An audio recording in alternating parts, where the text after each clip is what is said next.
Masters! Good morning, good morning, good morning, good morning po sa inyong lahat dyan sa Pilipinas at sa buong Asian countries. At kung sama kayong lupalop ng ating daigdig, syempre hayaan niyo muna akong batiin po kayo ng good morning, good noon, good afternoon, good evening at good night na po sa mga ready ng matulog.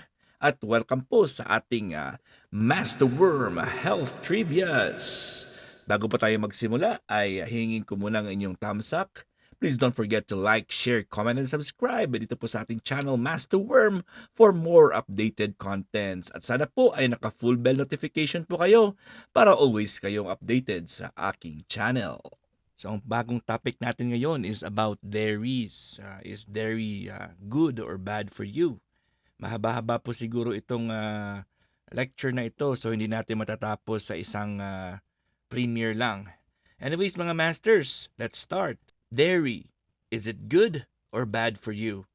We're often asked whether dairy is good or bad. Short answer, it depends. Karamihan po sa atin or for the most of us, milk was our first food. So as we were born, most of us or generally, hindi naman lahat talaga, ay nakadanas po na nag-breastfeed through our mother's milk.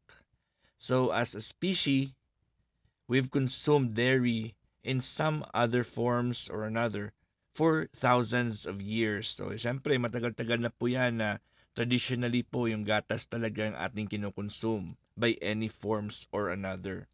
For centuries, milk has been seen as good for us. Milk, it does a body good. Yan po usually yung tagline po sa mga series of advertisements noong 1980s. So nag-research talaga ako mga masters at marami po ako klaseng nakitang mga pictures na ito po yung slogan po nila. Again, the tagline is, milk, it does a body good. And nag-google ulit ako mga masters. So various vintage milk ads shows long history of promoting milk's health benefits. So pinopromote talaga nila ang mga benepisyo po ng milk. Katulad nito, milk for health, milk makes energy, yun, milk nourishes, okay? And our foundations of strong America, o, di ba? So pinopromote talaga. Sa Pilipinas, meron din po tayo niyan, pero hindi na ako nag-research. Dito na po ako sa US nag-research kasi sa Google, mas common po yung mga ads po dito sa US. Pero nowadays, people aren't so sure. Hindi na po sila sure kung safe pa ang milk sa kanila or hindi na. Sabi nila, milk is full of bad fat, unhealthy chemicals, hormones, and impossible to digest proteins. Ayun na po yung mga haka-haka o yung kanilang sinasabi ngayon tungkol sa gatas.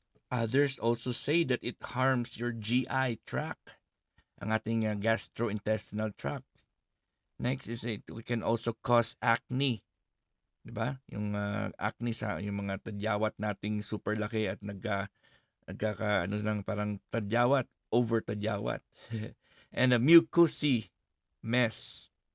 So, nagkakaroon po tayo ng mucus or phlemas and increased risk for cancer. Ayun na yung sabi nila ha. Yun na yung kanilang mga haka-haka ngayon. And the question is, how can you decide what's right for you? Ang good news po mga masters, there's a lot of researches on milk and dairy. Marami po tayong mga pwedeng maging sources dyan sa internet, sa libro man, sa encyclopedias. Marami po mga sources na pwede tayong mag-research. And the bad news is, it's complicated. Iba-iba yung mga reasons. Sometimes po hindi magiging confused lang po tayo. But as we go along mga masters, please don't forget to like, share, comment, and subscribe. At hingin ko muna ang inyong full bell notification. And I hope you guys are gonna learn a lot today. Always remember this. All dairies are not created equal. Ayan, tandaan niyo po yan ha. Walang equal sa paggawa ng mga dairies. Hindi sila pare-pareho. And of course, let's start with an important point. Tingnan niyo po ha. Just as the category of meat, tingnan na natin sa karne lang po tayo ha. Includes everything from wild-caught elk. Ito po yung elk po yan, yung animal na yan. And compare mo sa hotdog, o, iba malayo. Pero we're talking about meat. So there's a wide difference between them. So dairy is a pretty large group of foods. Malaki din po ang kanilang scope. So hindi natin talaga ito sila mako-compare at matitingnan natin kung pare-pareho po kanilang mga benefits at kanilang mga compositions. In North America, most of the milk that creates our dairy products comes from cows. Ayun, sa baka, di ba? Although you might see goat and sheep milk products such as cheese and yogurt in your grocery stores. Pero usually po yung main source po dito sa North America, dito sa US, is our cows. Sa ibang mga part naman ng ating mundo, goats and sheep naman po ang kanilang sources of milk. O, di ba? Sino na ba sa inyo nakatikim ng sheep and goat's milk? Buffalo milk mozzarella or mozzarella di bufala has been or has long been a staple in Italy. So sa Italy naman po, Carabao naman po yung or buffalo po ang source ng kanilang gatas. Paggawa ng kanilang milk mozzarella. If you were in rural Mongolia, you might find yak milk and butter on the table. So yung source po ng kanilang milk usually ay yak po. Ayun ang picture ng yak po. Medyo mabalahibo po yan. And if you are on the Central Asian steppes, you can also enjoy the slight buzz from the alcohol in fermented horse milk. Ayun, uso po dyan sa kanila yung ferment na gatas ng kabayo, pero ito po ay may konting alcohol para sa ito po ay ma-preserve. So ano talaga ang composition po ng gatas? Okay? So in its natural form, milk is a mix of water, tubig, proteins, sugars, minerals, and vitamins. Ayun po, walang halong chemical po yan. Organic po yan, ha? So yun lang po ang composition ng milk. Totoong gatas na wala pong halo. Tubig, proteins, sugars, minerals, and vitamins. Yung sugar nito is natural. Wala po itong artificial na sugar. Yung sugar talaga na nanggagaling po sa kanyang sa source niya, which is the mother. The milk's nutrient content reflects the type of animal it came or comes from. So kung saan siya nanggaling, yun yung kanilang natural content. Iba-iba po yung mga composition ng mga gatas. It depends on where the source is. Kung ano po ang pinanggalingan niya. Anong mammal, 'di ba? Mga mammal usually. Mga mammal po ang nagpapa-breastfeed, 'di ba?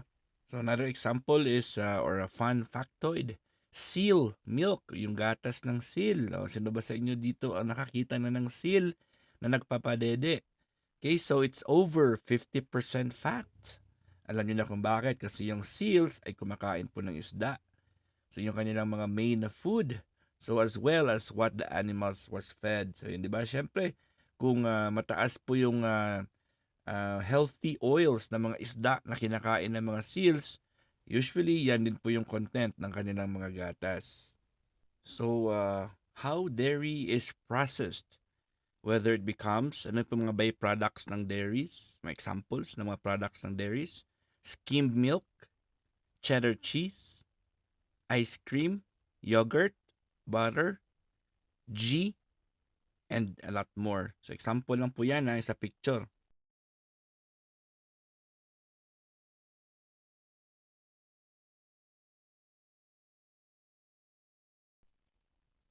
In some places, dairy must be pasteurized. So ang pasteurization is a sterilization technique that involves heating liquids to high temperatures for short periods to kill harmful microbes without changing the product's taste or nutritional value. Ayan po, nakikita niyo po yung machine dyan, no? Dinadaan po dyan yung mga bote ng gatas kung saan po sila ay pinaprocess. This is called the process of pasteurization. While sa ibang lugar naman po, such as France, dairy may be unpasteurized. So unpasteurized, kabaliktaran naman po ng pasteurized. Na ibig sabihin po ng unpasteurized ay hindi po siya dumaan sa processes that involve or has controlled heat or sterilization. So, hindi po siya dumaan dyan. Yan po yung unpasteurized na gatas, and usual common po sila doon sa France. Tingnan natin ha. Here's a quick calorie comparison of a few different dairy products. So makikita niyo po yung sa pinaka-left is the non-fat Greek yogurt. So meron po siyang 59 calories lang po siya per 100 grams and 120 calories po siya per serving sa 8 ounces. Ayun ang pinaka left side. And then ang cow's milk na whole cow's milk, meron po siyang 61 calories per 100 grams and 148 calories per standard serving. Ang goat's milk naman po, which is ang 69 naman po yung kanyang calories and 168 calories per standard serving. Sheep's milk, 108 calories per 100 grams and 264 calories per standard serving. Half and half cream, 130 calories per 100 grams and 39 calories per standard serving. Siya yung pinakamaliit na standard serving kasi konti lang naman nilalagay mo dyan. Next is heavy whipping cream, which is 347 calories per 100 grams and 103 calories per standard serving. And ang pinakamataas sa lahat is cheddar cheese, which is 402 calories per 100 grams. Pero 113 lang po ang kanyang calories per standard serving. So ang pinakamataas po na per 100 grams na calorie ay syempre ang heavy whipping cream. When it comes naman po sa per 8 ounces na milk per standard serving, ang pinakamaliit po is ang half and half cream, and ang pinakamataas po dyan is ang goat's milk. Hindi pala, is ang sheep's milk. Okay, mataas yung calorie per standard serving ng sheep's milk. Ayan po mga masters, di ba? Iba't iba yung kanilang mga gauges and scales po nila. Bukas natin i-continue yung iba ha, pero hindi natin matapos talaga. And here's the percentage of calories from proteins, fats, and carbohydrates in each source. So makikita niyo po yung blue is fats, yung red naman is protein, and ang yellow is carbohydrates. So as you can see po, yung pinakamaliit na carbohydrate dyan is cheddar cheese. Diba? Ang pinakamaliit naman po sa lahat na protein is ang heavy whipping cream. And ang pinakaliit na fat is ang non-fat Greek yogurt. And ang pinakamataas talaga na fats is siyempre yung heavy whipping cream. Mataas talaga. Hindi, ang pinakamataas na fats niya po. Taas talagang fats niya. And then, ang pinakamataas po na protein is ang non-fat Greek. Non-fat Greek po siya. Diba? Na yogurt. And ang pinakamataas na carbohydrate is ang cow's milk na whole. So we can choose depending po sa inyong mga needs. Wala po tayong i-recommend dahil po meron po kayong sarili-sariling you have your own options to choose because I already showed you kung ano po yung kanilang mga details. We'll continue our lecture tomorrow and I hope you guys have enjoyed and learned a lot today. And again, this is your one and only Master Worm, and God is great. Yahoo!